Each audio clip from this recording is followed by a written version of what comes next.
Karon usa ka layon tattoo ang ato ang itato sa ato ang client nga aniya karon dinhi sa ato ang shop.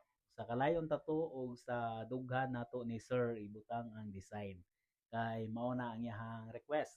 So ang request ni sir kay amo lang ipantay sa gatong daan niya nga tattoo sa mao nga pikas nga dughan.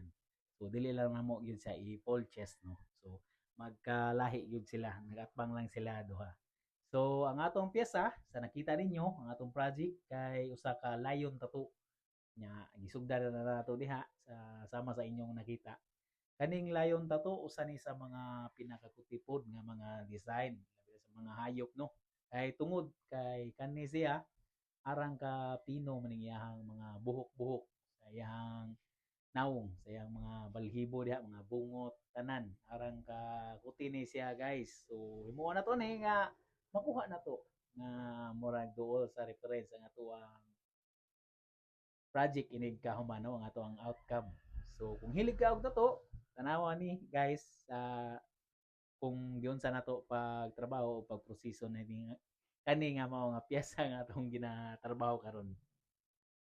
Tuod usa ka needle ra ang ato ang gigamit ha tanan all the way na na. One needle ra ang ato ang gitirada diha.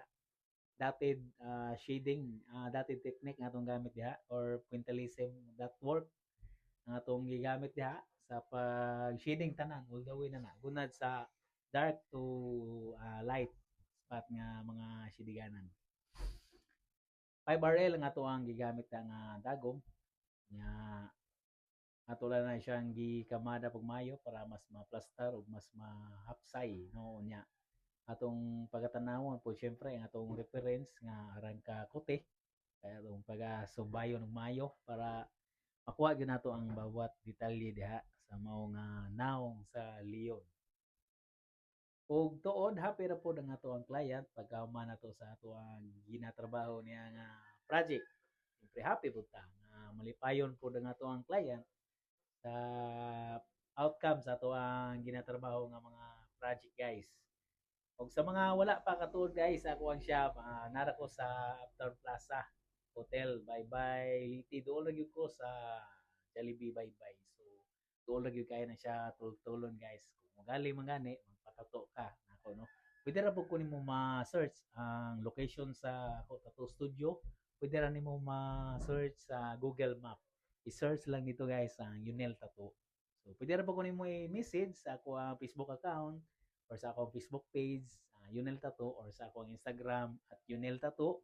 Kung galing magpa-advance booking man ka, pwede ra kayo yun na, no? So, ay lang kawaw pag message lang. Pag balik ta sa ato ang gitrabaho karon, hapit na ta na human sa ato ang gitrabaho.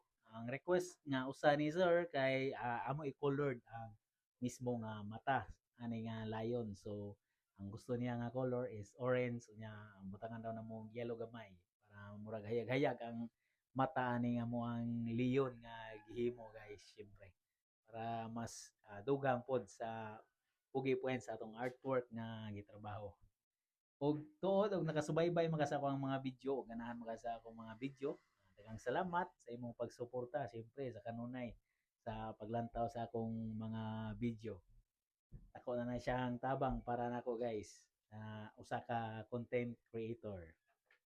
So sa nakita ninyo grabe ka detalyado nga tuwang gihimo karon nga leon nya pino kayo sa mga buhok-buhok kay syempre. Pero dili ni siya isugon nga lion ang atong gitato karon kay nagtikom man ni siya. Busog siguro ni siya guys. So siguro ni gigutom kay wala man ni nagnganga no. So mas isog to tanawon to katong na mga kuan mga nagnganga nga lion. Kani siya kalma ra ni siya nga leon guys. Chill ra ni siya nga leon. Nya diha nag-highlights na ta kay para mas mulutaw og mas nindot kita ng ato ang project atong artwork nga gitrabaho siyempre sa nakita